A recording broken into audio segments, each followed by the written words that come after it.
I'm going to call the open session of the Tahoe Forest Tahoe Board of Directors to order. Can I have legal counsel report action taken in the closed session, please? Yes, thank you, Chair Wong. There were 9 items considered by the board in closed session, and I would refer the audience to their agendas as I report out. Items 5.1 and 5.2, there was no reportable action. On items 5.3 and 5.4, those were simply reports that were approved on a 5-0 vote. 5.5 was a liability claim, and the board voted 5-0 to reject the claim from Kenya Novikov against Tahoe Forest Hospital District related to an alleged medical malpractice claim. Item 5.6 was a conference with real property negotiator. There was no reportable action. Item 5.7, which were 2 closed session minutes from July board meetings, those were both approved, 5-0. There was no reportable action on item 5.8, public employee appointment. And with respect to 5.9, medical staff credentialing, those credentialing decisions were approved on a 5-0 vote. That concludes my report. Thank you for that. Item 9 is deletions or corrections to the posted agenda, and there were 2 that were made. One is we're going to delete item 12. There was no policy that was ready to be approved, and then we're also deleting 14.2. The presenter is ill and unable to attend the meeting today. So our next item is for audience input. And this is input from our audience on anything that is not on the agenda. And usually the things that we'll do is we'll have you come to the microphone and give any input on things not on the agenda. You have your 3 minutes to give it. And again, it's not been agendized so that we can't comment, but we will certainly hear what you say and we'll take it under consideration. So thank you. Do we have some audience input?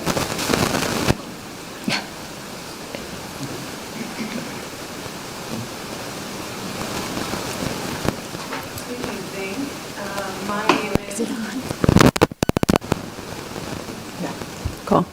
Good evening. My name is Meg Heim, and I'm with Citizens Climate Lobby. It's really nice to see all of you again. I haven't been able to attend board meetings in person for the past year, but I've been closely following along from afar.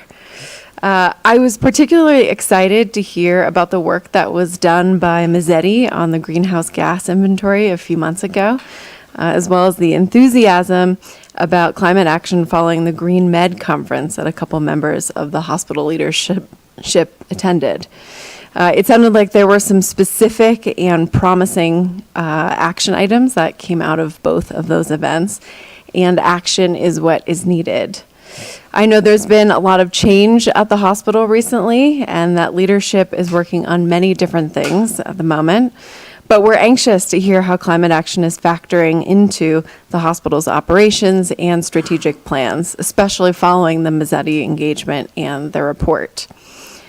Last month was Earth's warmest July on record, and the 13 months before that all broke heat records of their own as well. So that's 14 consecutive months of heat records being broken. We don't have the luxury of time with climate change, so it's imperative that we act as soon as possible. In that vein, an idea we'd like to propose is for Tahoe Forest to set up a working group that consists of folks from the hospital, as well as resources from the community to help move forward the hospital's climate goals and projects forward. We're concerned that the progress that's been made so far, like the greenhouse gas inventory and the recommendations that were made to the hospital, will find its place somewhere in a file and get tucked away there, when really that report is meant to be a document that sparks change, innovation, and collaboration. So we hope that you'll answer the call to action with some urgency and lean on the resources in our community to help you develop and push forward on your climate action plans. Also, I hope you already know this at this point, but we at Citizens Climate Lobby are here to support you in this effort wherever would be most helpful. Thank you. Thank you, Megan. And you may come to the meeting next month because you might hear something.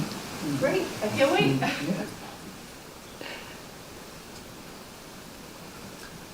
Good evening. My name is David Diamond. I'm a director on the Truckee Tahoe Airport Board.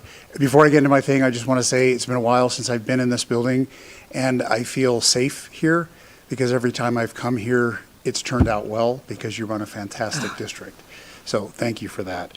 I am running for re-election this year. My website is diamond2024.com, and I would appreciate anybody, you could go and learn what I've been up to and support me if you can. One of the things that I have been doing is late last year I asked for $2 million off the top of the airport's property tax revenue to be used for fire mitigation throughout our region, which includes your district as well as ours, which are roughly the same for folks who aren't aware. My board unanimously agreed to that. And so now Truckee Fire, North Tahoe Fire, North Star Fire, and Olympic Valley Fire are completing projects that were previously unfunded. That was, to me, what the airport district has the potential to do when it's in the hands of people who really think about the entire community. Then it got me thinking about you, because you share this community with us. So I'm asking you to consider joining us in that. We have the contracts in place. We have the entire thing, everything lined up. We're doing outreach, PR outreach. The whole machine is in place. If the hospital district joined forces with the airport district, we would be unstoppable in the things that we could do for our combined communities. We know that the smoke from wildfires is a health concern. It's a greenhouse gas concern. We are making a difference. I was just at another board meeting where one of the directors said that the work that's happening in Olympic Valley would never have happened before had it not been for this. So I'm asking for your support, diamond2024.com, and I'm asking you to consider joining us in this partnership. Thank you. Thank you. And we will pass that on to staff to discuss. Do I have any other audience input? Good evening. I just want to announce my name is Dr. Rob Darshankevich, and I'm running for the Tahoe Forest Hospital District Board. And so I just want to introduce myself. I really respect what everyone's done here, and I just can't wait to learn more. So I'm just here to learn and listen. Thank you. Thank you. I don't know, do I thank him? All right. Any other input? If not, I'll move on to input from our Employees Association. I don't see Julie here, so. Okay, so we don't have anybody else that wants to give input from the Employees Association? Okay, if not, then we're going to move on to, we deleted the Medical Staff Executive Committee report, and we'll move on to the consent calendar. And these are reports or documents that are very non-controversial, minutes from meetings. But again, the board has the ability to pull anything for further discussion. I don't want to pull anything. I don't care to pull anything, Alice, thank you very much. But I do want to point out that we are sort of falling back into the pattern of using acronyms for a lot of the, reports and the like. And for those of us who are non-clinical, it's really very difficult to decode some of all that. So if you would be mindful of spelling it out, thank you. All right, thank you for bringing that back up. Mary? Alice? Yes. I would like to pull two items off the consent calendar, please. 13.2.1, the financial report for July 2024, and 13.3.3, Chief Medical Officer Board Report. Okay. Could you remind me? Thank you. Okay. And we'll pull those out. Can I have a motion, then if nothing else needs to be pulled by our staff? Public comment? Or public comment on any of the items? If not, can I have a motion to approve the consent calendar without the financial report or the CMO board report? I would move approval. Second? Okay, so it's been moved and seconded to approve the consent calendar minus the financial report and the CMO report. All in favor? All opposed? Okay. then we will approve that, and we'll come back to those items later in the meeting. We'll move on to 14, and these are items for board discussion. And our first one is the semi-annual retirement plan update from Brian Montanez, and he is going to be on Zoom. Hello, good evening.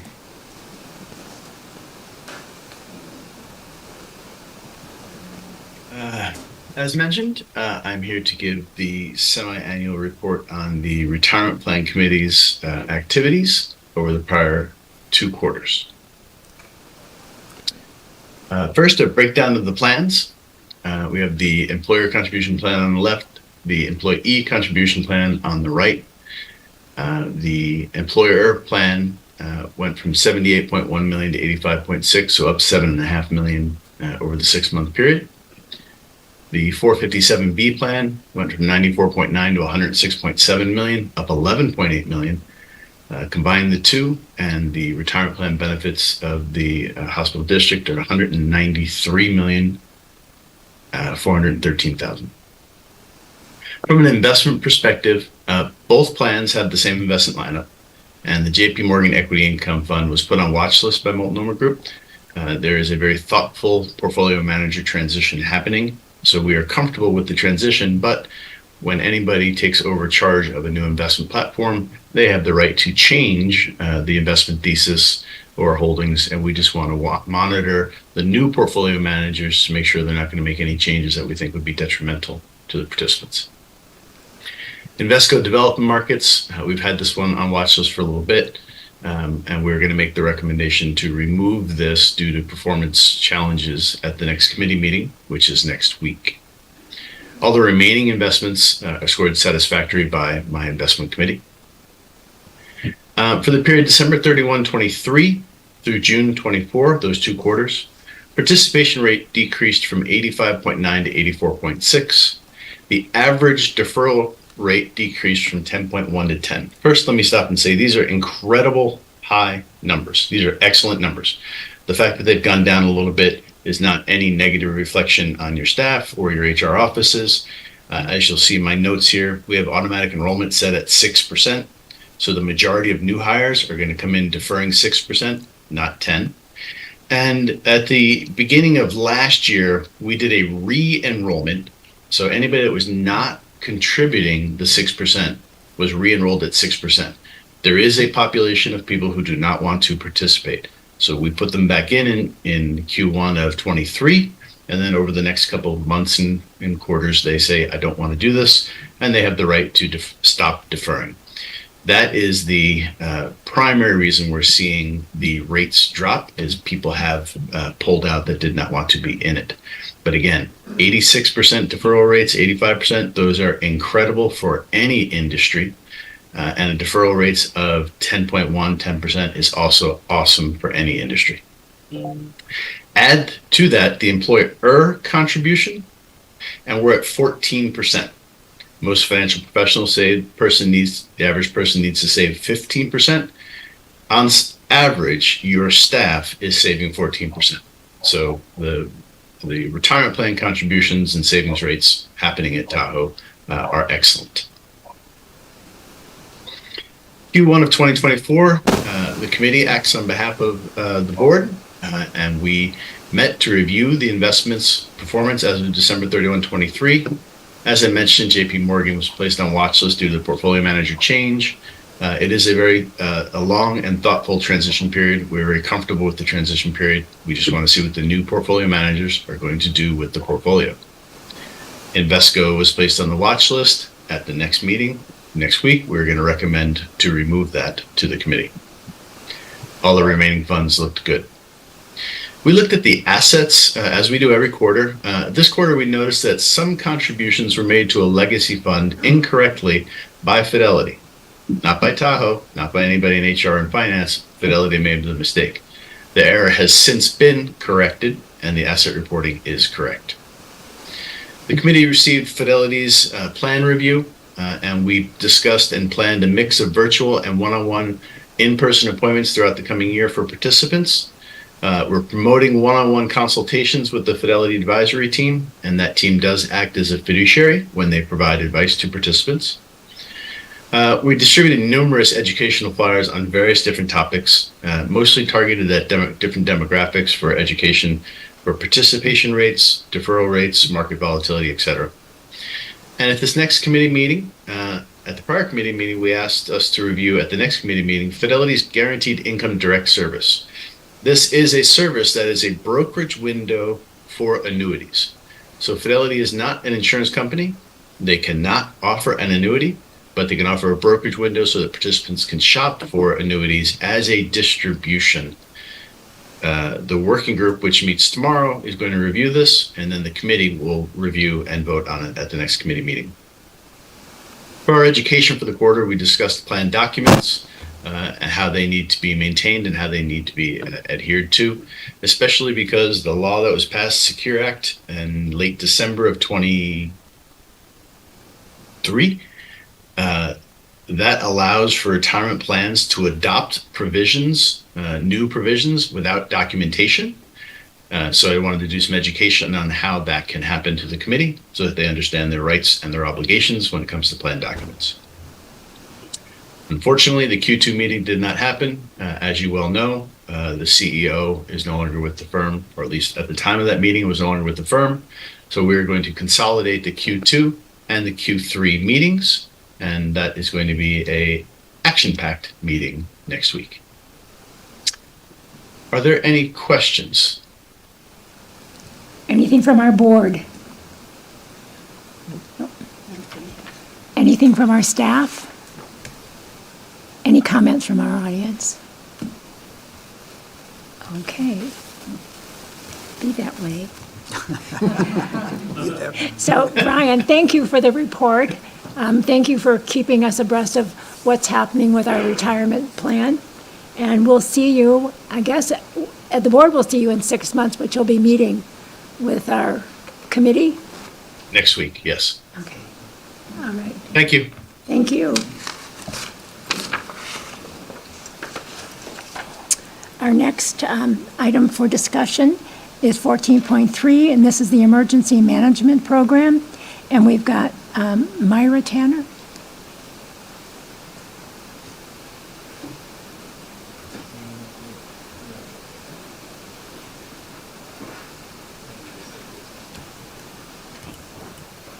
We also have Anthony, and we also have Katie. Hi, I'm Myra Tanner, and I run the emergency management program here at the district. I'm the EOC security supervisor, and I work directly under Dylan Crosby, the director of facilities and construction, and he is the safety officer for the district. As was introduced, this is Anthony Levine. He is my assistant in the environment of care, all things environment of care, and Katie Lamb is the manager for our emergency department, key department when it comes to emergencies such as a multi-casualty incident, chemical spills, whatnot. So let me see, this way? Okay. Before we jump into our program here, I want to kind of go over the emergency system in California. We are protected. They come to our aid at a drop of a pin. When it comes to emergency, the local responders are our law enforcement, our fire department, and the town of Truckee Emergency Management Office. When we have a disaster, I would immediately contact our county Mohawk. And speaking of acronyms, Mohawk is our Medical Health Operational Area Coordinator. I brought my cheat sheet. Oh, I need that. She works closely with our LEMSA, which is actually the Sierra Sacramento Valley EMS agency. So they help us with ambulance services. Kim Stein is our Mohawk, and she will help us with any other resources that we need. We work closely with her through COVID. When we needed PPE, Kim, we can't get it from our suppliers. We have to always go to suppliers first, then we can go to the county PPE, vaccinations, medications, whatever we need, they come to our aid. If she can't get it through the county, she goes to one level up. Another acronym, RDMHS, is the Regional Disaster Medical Health Specialist. As you can see, California is divided into 6 regions. We're the baby blue, number 4. So there's multiple counties that the regional coordinator can reach out to see if they can get the resources we need. If he can't get it in his region, all those region coordinators work well together, and they jump in and aid each other out.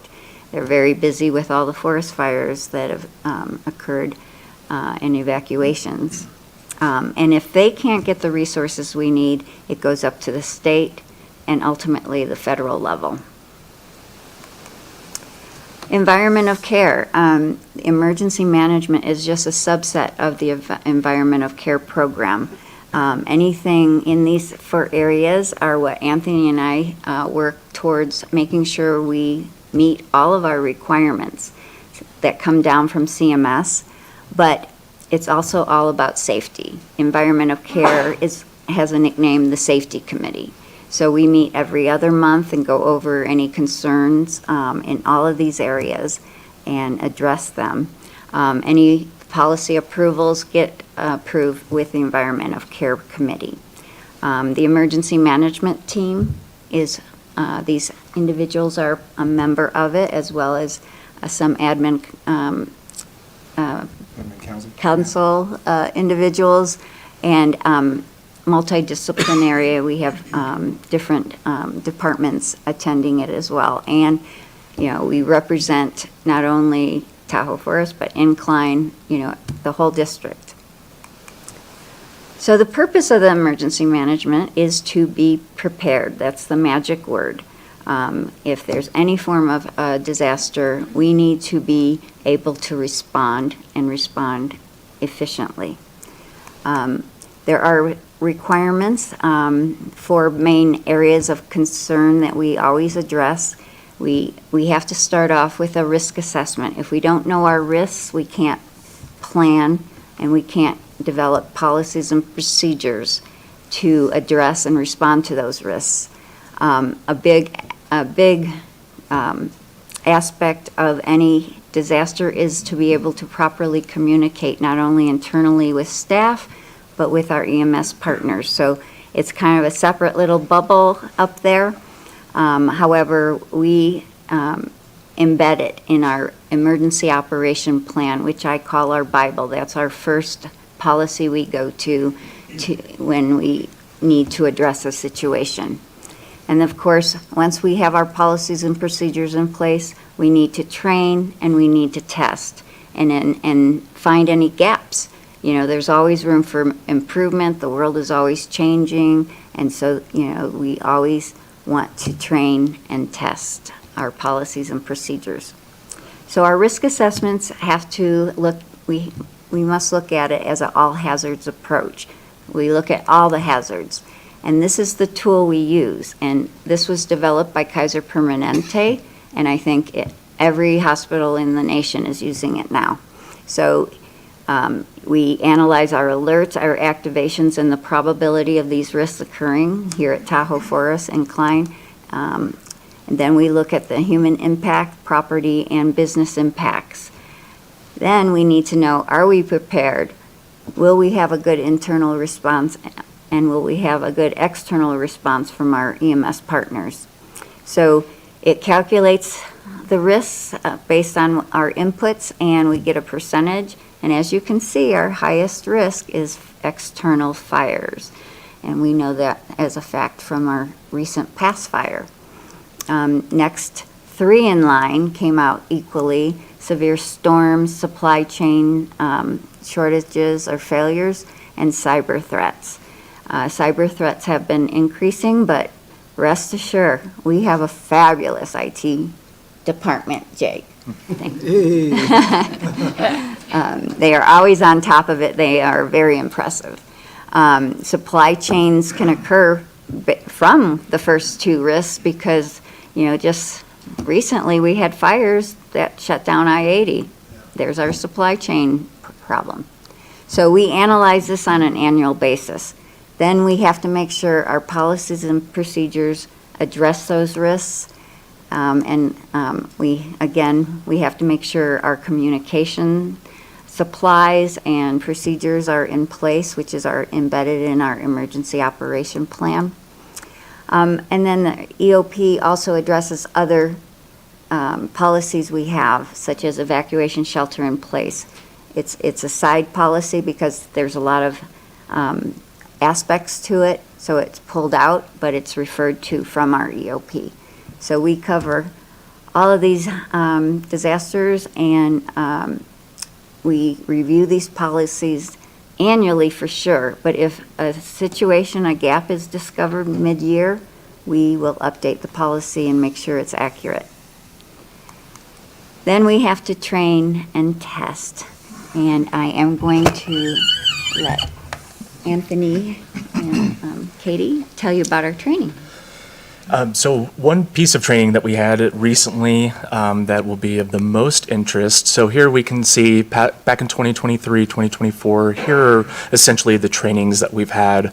We've had a hospital incident command training where we had, I forget the gentleman who came over, but he gave us all a really good incident command training along with the house supervisor and a few other hospital staff so that we'd be all well versed in that. We've done WebEOC training with Northern Nevada Public Health. WebEOC is in its essence a patient tracking tool that Washoe County uses, as well as some of our partners in Sacramento area. We have done evacuation trainings, MCI trainings, you can see them all listed here. But one in particular there that we had back in early June, we were flown out, thanks to the help with Nevada County, we were flown out to Anniston, Alabama to attend the MCI training at the Center for Domestic Preparedness that FEMA has there. And it was frankly one of the most remarkable training experiences I've had. To keep it relatively brief, they've essentially set up a full functioning hospital that can be trained in. So it's obviously not an operational hospital, but they can make it functionally so. So then you can have all the elements, all the players come in. When our group was there, we had a group, I think, of about 53 people from all around the nation. And we filled all different aspects of incident command, ER roles, med-surg roles. And then basically we'd go through this training through the week to prepare us for the finale on Friday, which was a full-scale exercise where they would have, live actors in moulage. They'd have these dummies that could do everything a person does. I'll keep it at that. And really just a full-scale experience that you can't really get in a work setting, because there, here we have a hospital that we're trying to run, and then we're trying to train and test on top of that, whereas this facility was made for that. So everyone's sole focus was on the disaster, was on the event, and it gave us a really real-world feel for, when something hits the fan, what is it going to look like? How are people actually going to react, and what's going to be done to mitigate the situation? Whereas when we have trainings, here, it's hard to do that because you have competing priorities. You have nurses who are coming down from their unit to try and be here for 30 minutes, whatever they can give, and they're distracted, and there's things like that. So to be able to go to this facility and just have that complete 100% focus on, disaster preparedness and mitigation was it was amazing. Can't say enough good things about it, and I know Katie has a bit more to say as well, so I'll pass it off and let her. Yeah, to Anthony's point, it's a decommissioned hospital on a base. Oh, I'll get by the microphone, sorry. And so there's a full functioning ER, that we get to take over. There's patients coming in, patients coming out. So it really allows you to look at what the processes will actually look like, and it's hard to replicate. So many learning points that we took away from that. I'll just refer to my notes real quick.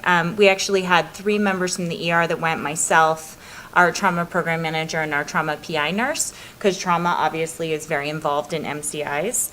I should have had these brought up. Here they are. So the first one, for us in the ER, we really learned how important situational awareness is and sharing information. I mean, Myra has this great list of threats, really, but when it comes down to the ER, we're going to be the ones who have to be prepared to deal with those threats. So really having awareness for all the staff and physicians about how are we preparing within the ER that is collaborating with the emergency management program to make sure that when they walk in the door, like, we're ready to activate. What type of chemicals, do we have on the trains coming through our town? What type of chemicals are at the sanitation district? We have really, really great relationships with fire and police right now, but like, how do we improve that information sharing? And so, we've really been focusing on that since we've been back.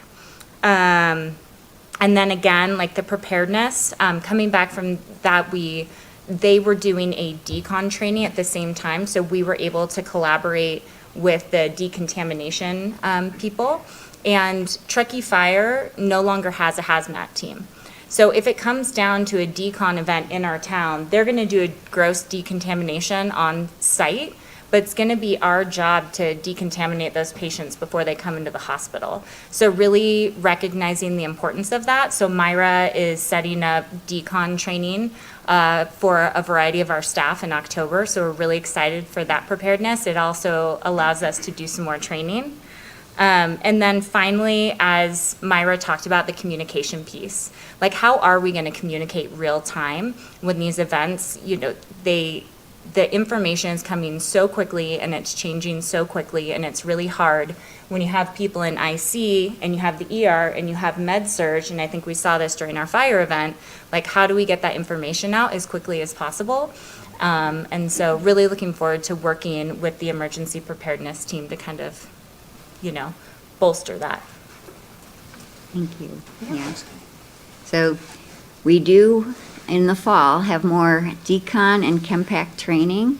That CDPH ChemTech training is with our state and with our neighboring Placer, Nevada, and Washoe counties.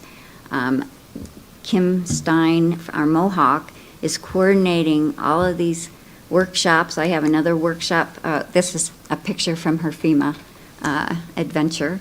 We had 6 employees there, by the way. So a lot of information was learned. But coming up on October 9th, we're having a hazmat response workshop with all of our counties. So that communication will be vetted and made sure that all of us know what each of us are doing in an emergency. Who will respond to our hazmat? How will they, what part will the hospital play? So we're ironing that out in these workshops. But this is a list of all of our exercises and events over the last 2 years. I just want to highlight that last year in Incline, we did a full-scale evacuation exercise with Washoe County. It wasn't just the hospital evacuating. We had the fire department, we had Washoe County, REMSA, everyone was involved. We did the same thing here at Tahoe Forest this past June. Well, we had it in 2 parts. The first part was where we went to the town of Truckee, all the law enforcement, all the fire departments, CAL FIRE. We were all in the same room, and we were acting, role-playing a real fire and calling for, I need ambulances here, I need transport with lifts here. And we were communicating with each other in real time. And then we did a hospital evacuation exercise here just internally to where we had volunteer patients, and we put evacuation tags on them. We opened up incident command, we tracked them through WebEOC, and we transported them to our staging areas. We cut it off there. We didn't actually transport them, but we are prepared. So I'm also organizing an active shooter departmental drill. That's always every other year. I send this out, and it's more a discussion, or they can actually do a functional little drill in their department. So they're sitting where they work, and they can say, where would I evacuate to? Where would I lock myself down? They can look at their physical workspace and discuss how they would protect themselves.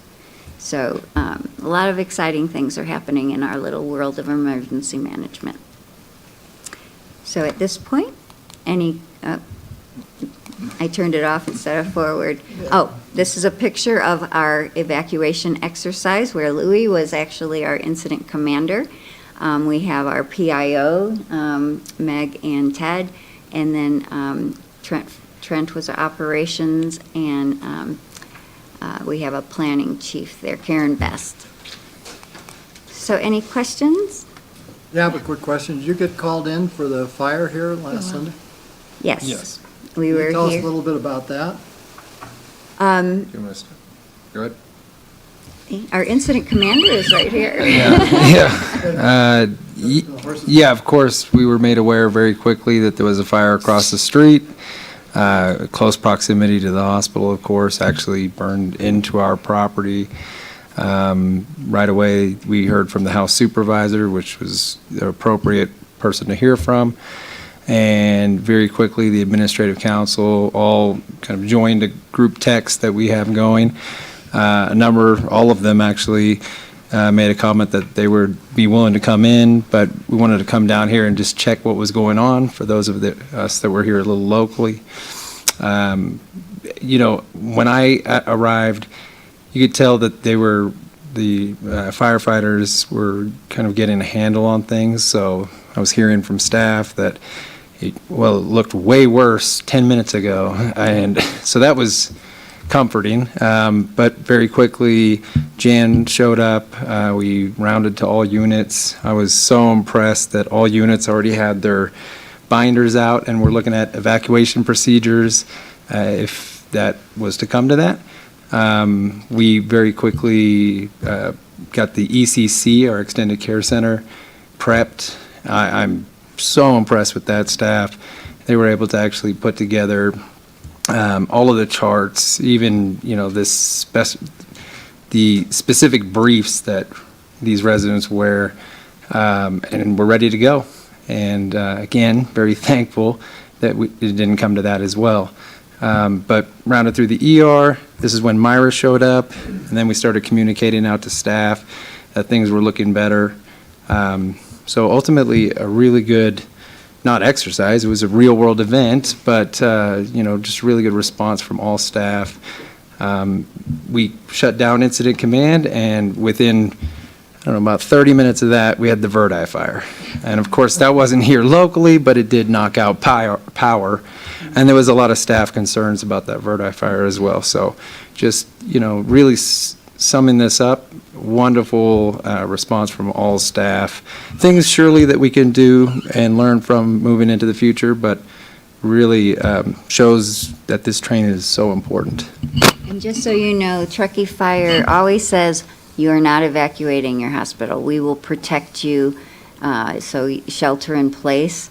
And we did see that when it went up to that Gold Complex fire. I watched Eastern Plumas Hospital, and it was in an evacuation warning zone where all around it was evacuation mandated zones. They were protecting that hospital. A paradise can happen, and we would have to be evacuating, but on the most part, Truckee Fire will protect us. So, No, it's good to know. yes. Thanks for the report. Alice, I have a comment, if I may. Go ahead. Thank you, Myra, Anthony, Katie, for all you do. I don't think there's probably any way we can be too prepared. So thank you for that. Many of us had an opportunity when we went to a hospital conference in San Antonio a couple of years ago to hear a presentation that came from the CEO of Uvalde Hospital. And it was heart-wrenching, to say the least. But one of the takeaways that I think many of us heard was that clinically, they were very well prepared. What really kind of threw a wrench into things were the non-clinical issues, like the press storming the buildings, the families who wanted to find out if their children were inside, and every time a door would open, they would rush the building. And so I'm wondering if there's a process or a protocol when these horrible events happen to get the learnings from the other hospitals and how to prepare for those non-clinical issues. We always are learning. There's webinars. The California Hospital Association puts on a disaster conference. Anthony and I will be going next month to that, and these hospitals present. So we're always listening. We're always taking those items that they bring up into consideration. It's a scary one of those things. It's one of the most scary events that can happen. And, you know, you can just, that's where I'm sending out this little departmental exercise so people can keep it in their minds and not put it in a drawer and revisit, how do you run, hide, fight, you know? But we would lock down the hospital immediately and have someone monitoring doors to avoid anyone coming into the hospital. We'd have to have security to keep press at bay. And we have a policy that staff do not talk to press, only our PIO will speak with press. Well, I guess what they learned, and this is just one small example, they learned to move the press away from the building. Yes. Yeah. To a outside parking lot, you know, did. those kinds of things, so you can control movement by keeping it away from the hospital itself. I do believe that is in our policy. It is, Yes. yeah. That's just a small example. Live over in Tahoe Vista, and I'm president of our little 8-acre HOA. Last year, we became a Firewise community. I made sure of it. And in getting our inspection, we had to pass in order, we removed 11 trees and limbed up a bunch of others and passed that inspection to become a Firewise community.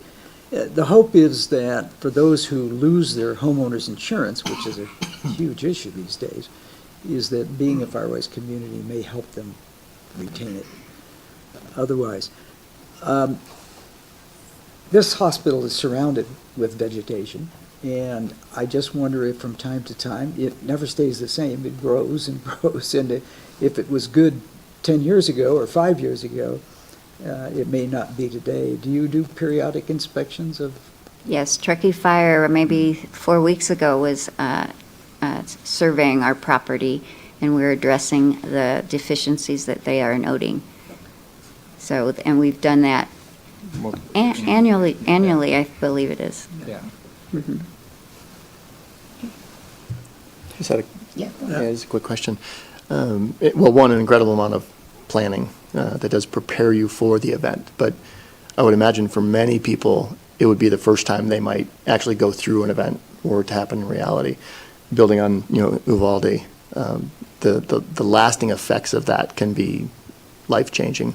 Is part of the planning actually managing those long-term effects of, it could be part of a community, it could be the staff as well, and just working through, I think a school shooting is probably one of the things that comes to mind for us that could just alter your mind forever. But is that part of the planning, is how do you manage the long-term effects of these events? We have a peer support group, and we use that a lot with our workplace violence program.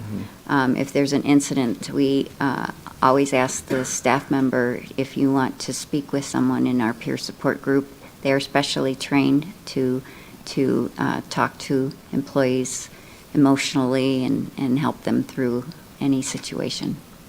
I could see where the fire behind the MOB could do some changes to the emotional status of people in the building, the pharmacy people, and, getting them out of there. Yeah, with that particular event, there was very rapid emotions going on. The fire was scary close.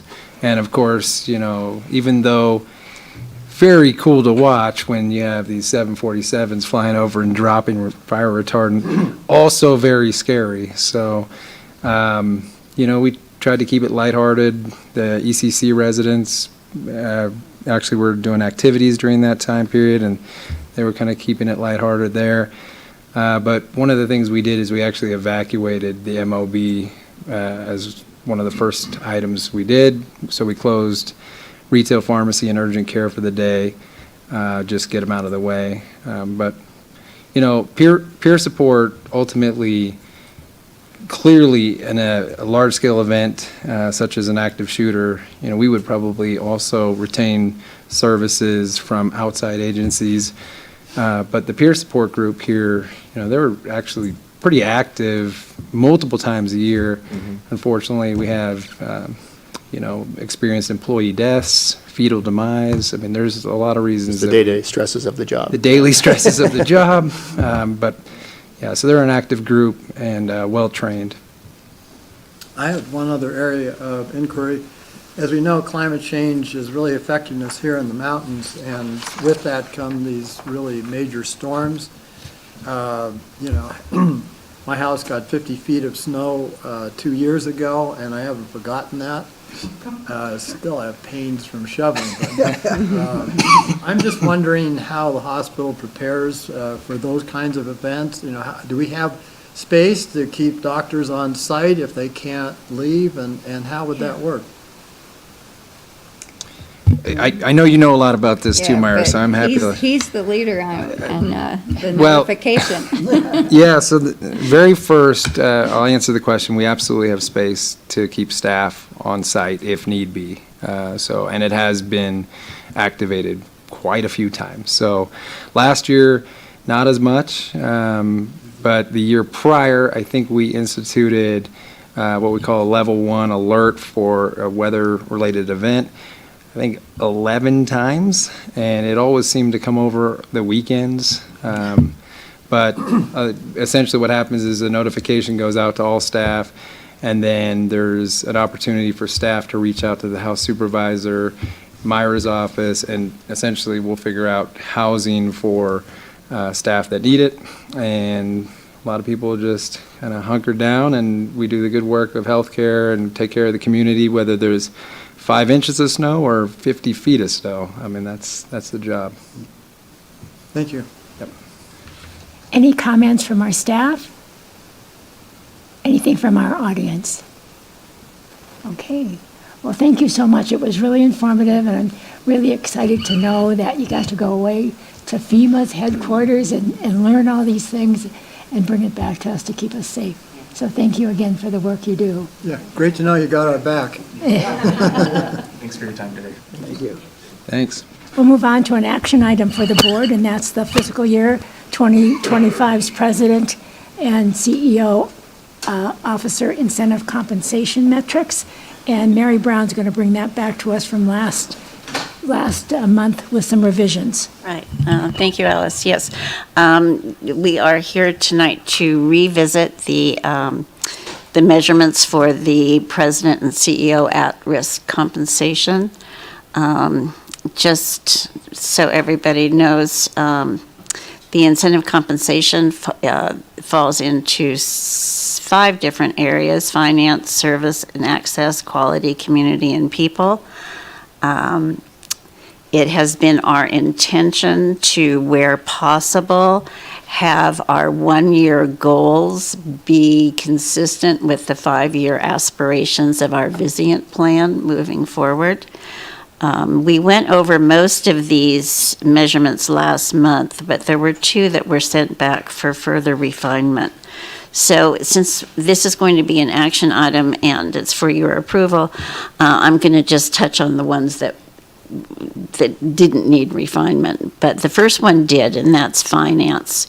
The goal remains the same. The goal is to have our cash on hand at the end of the fiscal year be the same or exceed the average number of days of cash on hand at the beginning of the fiscal year. But what was mentioned last month was that we really didn't have the rigor around these measurements that we might like to see. And so there could be, if anybody were so inclined, which I know nobody in this organization is, but if anybody were so inclined, you could, not pay your bills, or you could do something to sort of game the system and have your days of cash on hand at the end of the year go up. So what we've decided to put forward here tonight is that will be an average, that the average of the fiscal year 24-25 be the same or greater than the number of days of cash on hand at the end of the preceding fiscal year, as determined by the average of the averages on a quarterly basis. So essentially, it's going to be the average of the daily cash on hand throughout the course of the year. So that's the refinement on that particular measure. Service and access remains the same. You can see what they are up there. I'm not going to read all of them. Mary, can we go back to the first one on finances? Do we know what the 2024 audit showed for cash on hand? We don't as yet. Crystal, that's still subject to the audit. Which happens in October? Well, No. the presentation's in October. Oh. They're actually doing their audit next week and the week after. Okay. So we'll have pretty much what the final number of those reports, we'll have it to give to the auditors of what final adjustments will be. So as soon as they're done, probably in September, we'll have the final number. Thank you.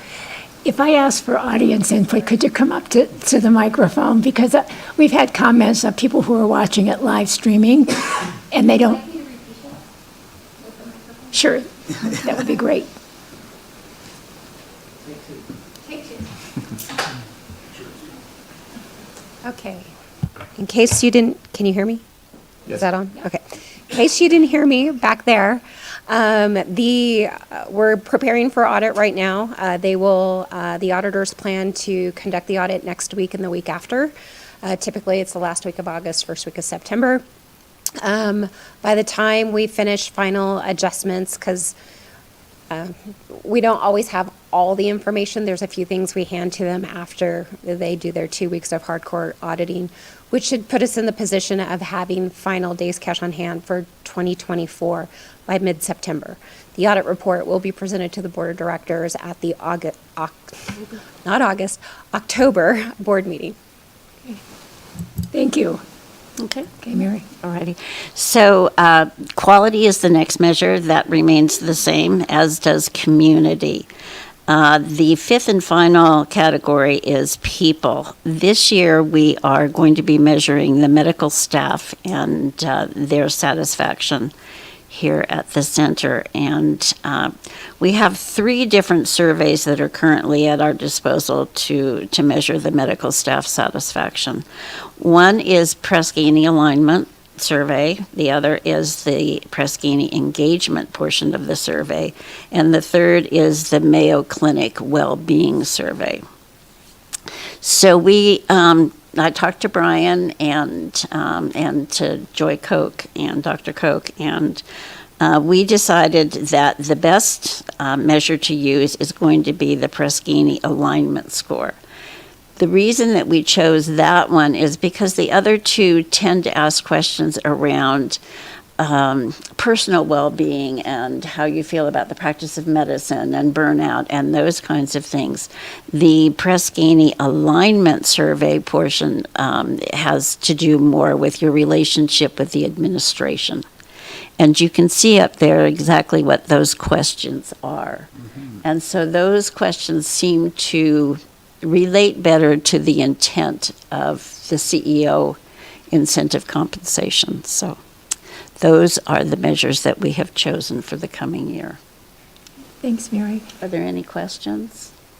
So, Mary, just so I understand, it's just those 6 questions, though, right?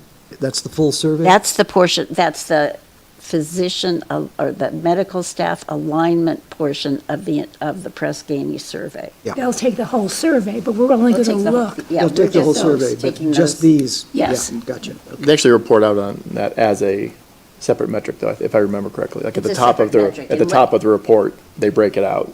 And into we alignment engagement. have Yeah. the response from the preceding survey, and it's our intention that this one will be 5% higher this year than it was the preceding year. Okay. Any further questions? Anything? That was my question, was how do we get to 3.2? Yeah, So yeah. it's So- 5% more than what the average was. Okay, great. Okay. Our audience? Any questions? No? Okay. So we'll need an approval for this. So can I have a motion to improve the fiscal year 2025 President and CEO incentive compensation criteria as presented? I will move that the fiscal year 2025 President and CEO incentive compensation criteria be approved as provided. Second? So it's been moved and seconded to approve the compensation criteria as presented. All in favor? Aye. All opposed? Okay, Mary, so you have your criteria. We didn't pull any, oh, yes, we did. We pulled 2 items. Two items. Two We items. pulled 2 items, and I think, Dale, you pulled both of them? I did. Okay. Yes. As you know, just prior to the end of the fiscal year, June 30, we approved a budget for this fiscal year that we're now in. And immediately out of the gate, if you read the financial reports for July, the first month, we had predicted a 5% increase in gross revenue, and it turned out to be double that, 10%. Now, of course, you're all wondering, what in the world is this guy complaining about? The finances look much better. But my curiosity, Crystal, is, and perhaps the rest of the board is there a single department that is overperforming, or is it across the board?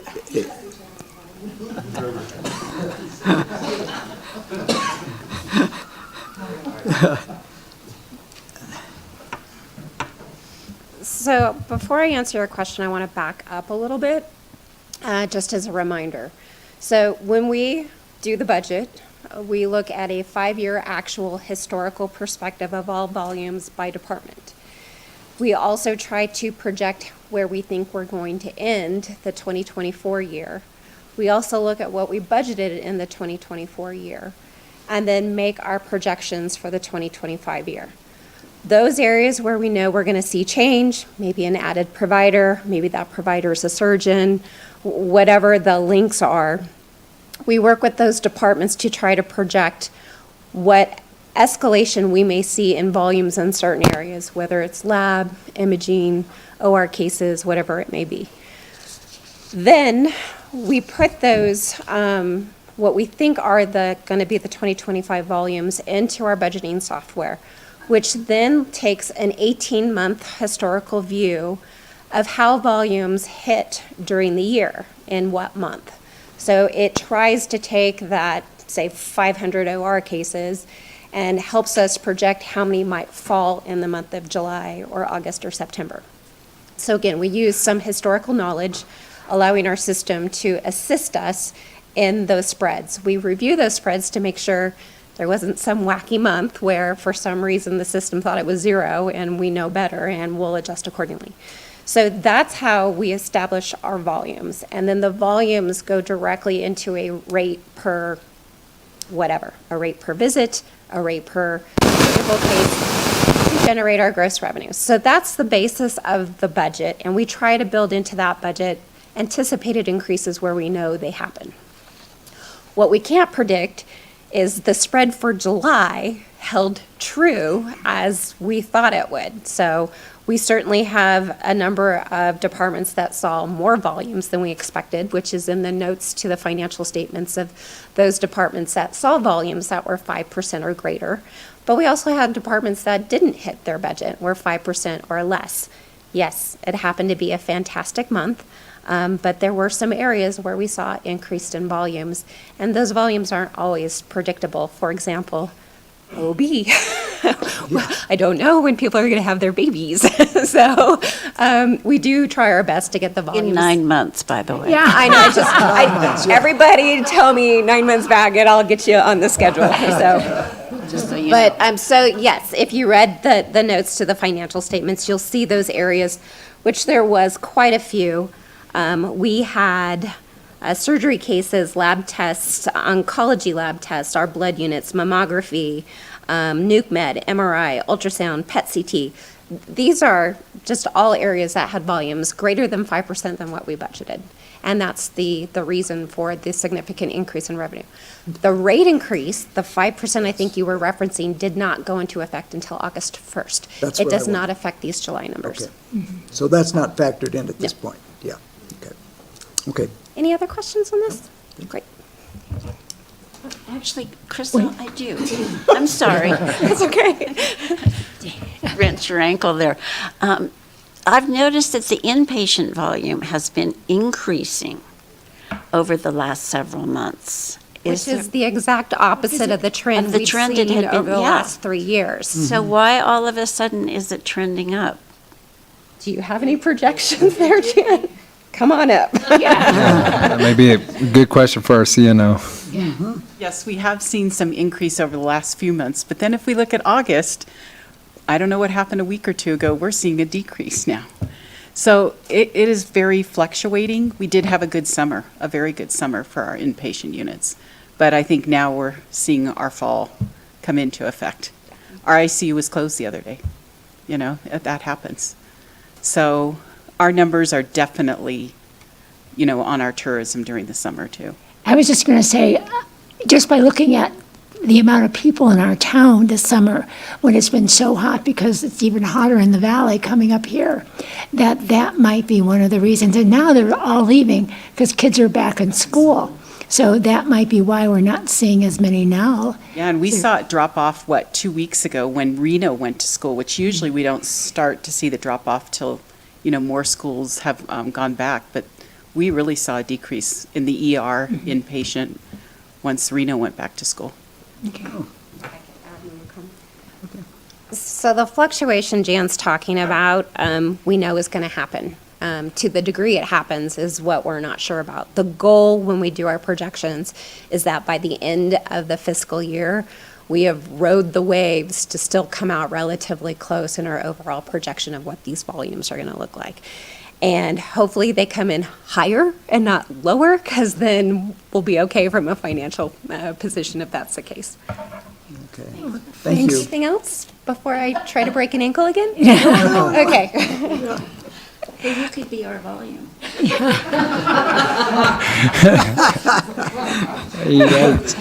the other report that you asked to be Yes. pulled is a CMO's Yes, the other one is board a report. question for Dr. Evans. Might as well Yeah. get up there. Yeah, all right.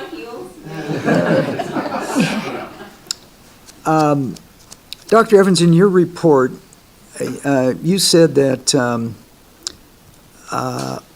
the Physician Compensation Committee is discussing a shift to a more productivity-based compensation model. Inasmuch as access is our big issue right now, and this could have a definite impact on access, can you share anything with us at this point, even though those things aren't finalized yet? Yeah, it's definitely not finalized, but access to care is definitely one of the driving reasons why we wanted to look at the compensation model that we have. So just so you know, Tahoe Forest, for our employed physicians, the ones that are directly employed by the district, they have base compensation and they have productivity-based compensation.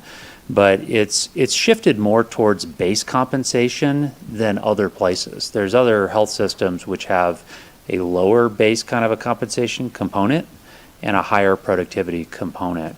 And there's certainly models where physicians are paid entirely by fee-for-service, right? In fact, that was when I was practicing in the emergency department in Grass Valley for 15 years, I was 100% fee-for-service productivity-based. So the question really was, should we look at switching towards just kind of leaning more towards a productivity type of compensation model for the employed physicians. Some of the physicians would like to do that, and others are somewhat more reluctant, I would say. So we have to move very carefully, because certainly as we looked at our alignment scores and we look at our engagement scores, we want to be very cautious about compensation. It's one of those things that affects physicians in their sense of whether they want to be part of the health system.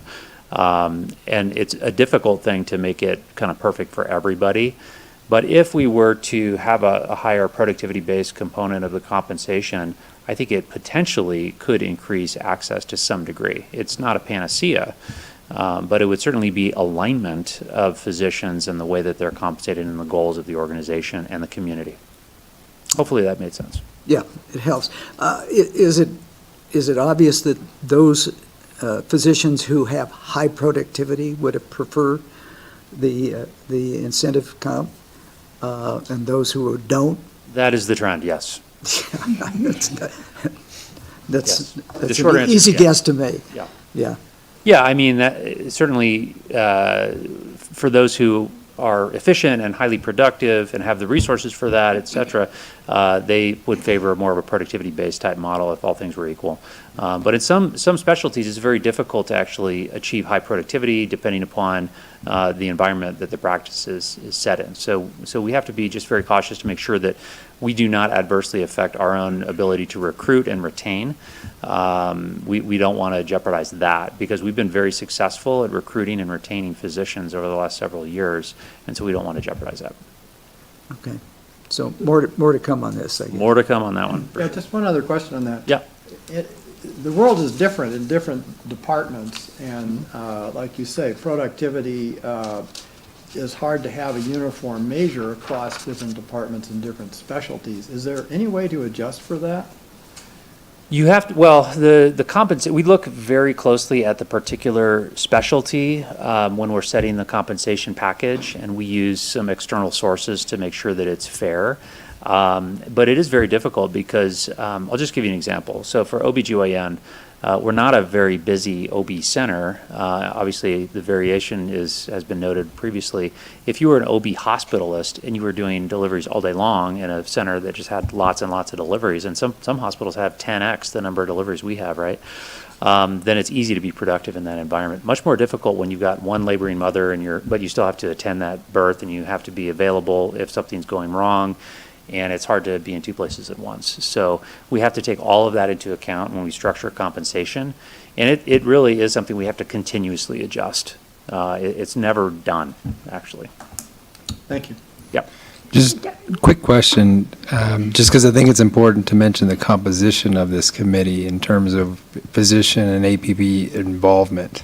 Yeah, thank you for that. The intent and what we've done has been to involve the employed physicians who are affected with some representative docs that are in that group.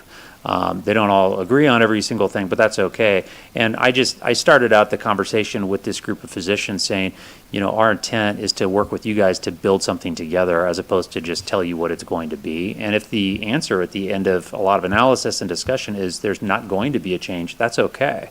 We want to do what's best for the district, for the physicians, and for the community, rather than have a top-down sort of a design and here's what we're going to do sort of an approach. So I think that the process has taken a long time, but it's being done the right way.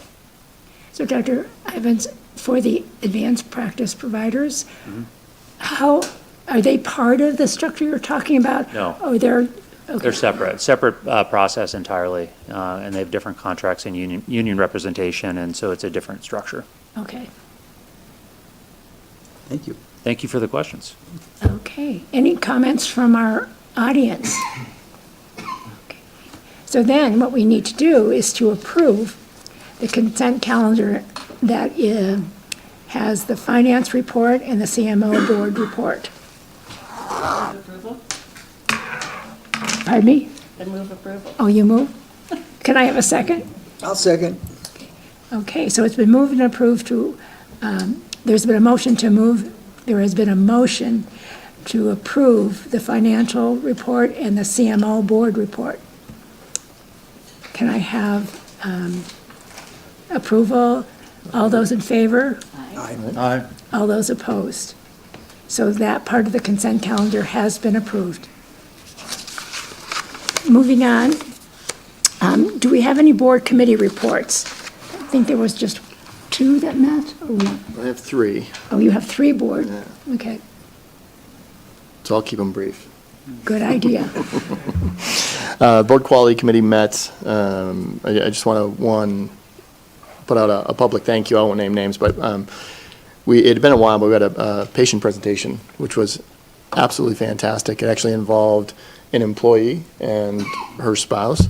They were very forthcoming in what went well, what didn't go well, and those interactions, again, Bob, building on some of your comments about getting input from the community, absolutely fantastic in really informing the quality committee on sort of those real world events. In closed sessions, I won't get into detail, we did go through an event analysis around the mobile CT. Again, really enlightening for the board to go through those real world events. And in this case, it was staff presenting some of the challenges that they're encountering and mitigating those challenges. And then we got an update on the Vizient work as well, which is continuing to progress in a wonderful way. The foundation met. Unfortunately, the director and the board chair did not attend unexpectedly. So we did have quorum, so we held the meeting, but no real fantastic reportable items, just a number of updates around some of the funding and whatnot. And then finally, the Community Engagement Committee met last week. It was I don't want to say a reboot, but we hadn't met since February, and we sort of level set on where we'd been, what we had done. But the big focus of the conversation was starting to lay some groundwork for the board retreat that was identified as needed from our annual retreat last year.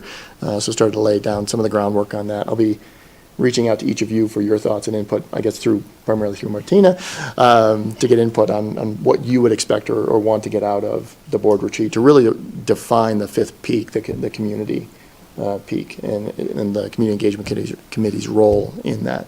So more to come on that. Just a point of information as you're looking at meetings is that with our CEO search, there's probably going to be a lot of those meetings to do reviews and that. So the retreat may not happen this fall. It may be We did deferred. discuss that. Okay. Yeah, there was a little bit of attention in that I'd say half the room, not bragging, I think we've got the biggest committee for community engagement, but half the room was saying, hey, let's get this retreat going now. A lot of enthusiasm and energy to get the work going. I do want to remind everyone, a lot of this work is already ongoing, right? So, but just enthusiasm to go. I'd say the other half of the room was recognizing that wow, there's a lot going on in the next couple of months here. Might be best placed, more of a January, February timeframe. So, thank you for that. Michael, may I share one other item? In our quality meeting, one of the things that we have been looking at is trying to take, a broader picture. And we're looking at the context of management systems and how that is affecting quality. We're also looking a little bit at dyadic systems and how that's affecting quality. So that's been part of our committee work. And we're continuing in that quest to, find a better way. So just want to report that. Yeah, great, thank you. Okay. And I think that's the end of those committee reports. And I would report on the Incline Foundation. Excuse me, thank you. The Incline Village Foundation, they had a ribbon cutting ceremony for their mammogram and their new CT scan. And how far off is ultrasound? We already have ultrasound at Incline at the moment. What's the third piece of equipment that they're? So mammography, X-ray, diagnostic, CT and ultrasound are all new at Incline now. Yeah, okay. Yep. And they're extremely proud of the fact that it's paid for almost exclusively by philanthropy. So the committee is really a go-getter, and they're doing well. Okay, thank you. What the last comment is that in September, our board meeting is going to be on the 3rd Thursday of the month because the board is going to ACHD conference in Sacramento. And that is an acronym, Mary? That one we know. Okay, go for it. Yeah, you want to know what it is. Okay, so as long as everybody knows not to show up on the 4th, Thursday, and we will be bringing back the information that we receive at the conference. So thank you, and the meeting's adjourned. Thank you.